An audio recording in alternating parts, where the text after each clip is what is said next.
Oh, I apologize, and I assure you, you are perfectly safe. My affliction is neither caused by the flu nor coronavirus. You see, I'm simply allergic to bad speeches. And you should have seen what else was here today. Yeesh. According to the Asthma and Allergy Foundation of America, 50 million Americans each year experience various types of allergies, with nearly 30,000 people making an emergency room visit due to food allergies alone. Well, I'm here to assure you this is absolute bunk.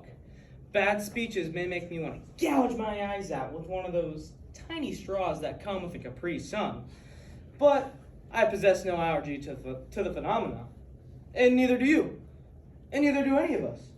But Brayden, why would the medical community lie? Why dupe the general public into this whole charade? Well, as so eloquently stated by national treasure Betty White, it's all about the Benjamins, baby. So to finally cast aside the shackles of ignorance and assert our unalienable right to a PB&J during lunch, we must first examine the history of this chronic conspiracy regarding allergies before analyzing its insidious impact to society and its individuals, and finally propose potential remedies to this cultural conundrum. Michael Scott, the world's best boss, once observed, "I'm not superstitious, but I am a little stitious.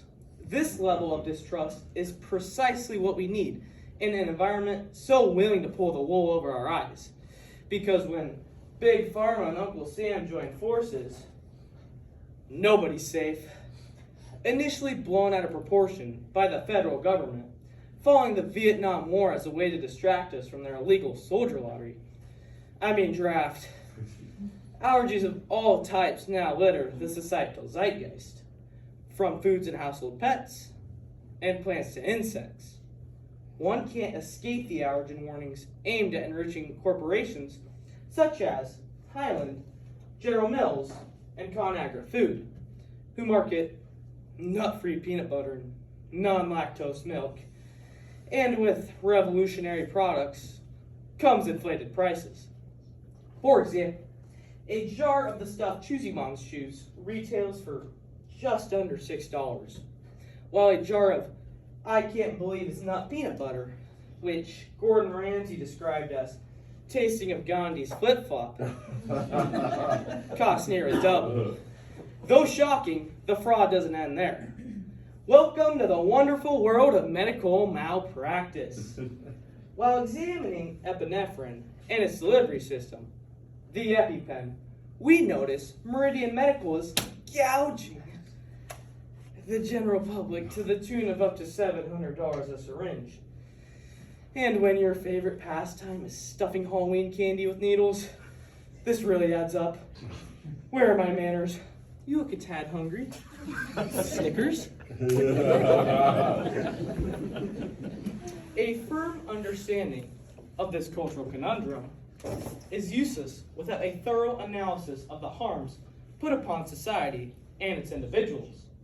Looking at the big picture, these flagrant fallacies force us deeper into an environment where we believe without question anyone proclaiming anything, as long as their name is followed by the title medical doctor. We should have learned our lesson when Dr. Lecter tried to eat Clarice's liver with a side of fava beans and iced Chianti. Sorry, I ate what I thought were some harmless portobellos last night.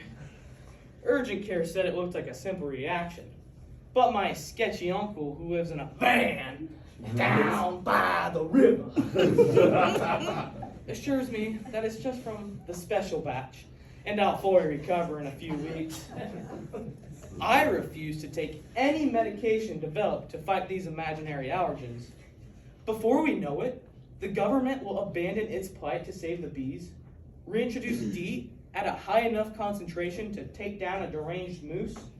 Also, they can unleash an army of insect-sized drones to pollinate the plants and definitely not spy on us. Think I'm blowing this out of proportion? Well, according to Alex Jones, they're already using pharmaceutical byproduct to turn the frogs gay. Just wait till Miss Piggy finds out why Kermit's been spending so much time on Mr. Toad's Wild Ride. So, how do we overcome this misinformation machine? You use it against itself. Taking knowledge from Russian counterintelligence, we blast social media with articles revealing the truth. If Daddy Vladdy can get away with it while being permanently drunk on vodka, the average enlightened individual can develop a message able to turn the tide of ignorance. Warn parents of the government's ability to track their children through their allergy medication. And before you know it, the pharmaceutical industry will wither, regardless of a stuffy nose, hives, or anaphylaxis. But no, when you poke the bear, he's gonna get angry. So you need to pack your survival kit, including tinfoil hat. Oop, I learned my lesson on costuming from the last judge. Invite your closest friends and secure enough rations for your new life. 30 feet underground in a non-disclosed bunker. But Brayden, I don't want to anger the federal government. Okay, fine. Then you at least need to break free from your programming and return to a perspective from the past. Think about it. Our grandparents didn't even know what an allergy was, and they lived well into their 40s.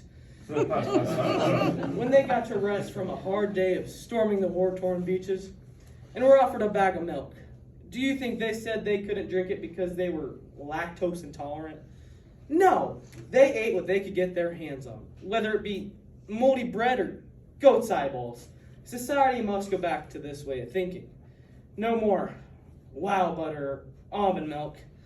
Just remember, allergies are as big as lie as my math teacher, proclaiming one day I'll actually utilize y equals mx plus b. I mean, if math is so real, then unscrewing this will have no impact. See? No impact. So today, we examine the history of this chronic conspiracy before analyzing its insidious impact to society and its individuals, and finally propose potential remedies to this cultural conundrum. With this newfound reassurance that allergies are just a big medical money grab, the next time you're enjoying a nice bag of honey roasted peanuts and feel it getting hard to breathe and start seeing hallucinations of Jerry Seinfeld as a bee, just remember, allergies can't kill you, but diabetes can.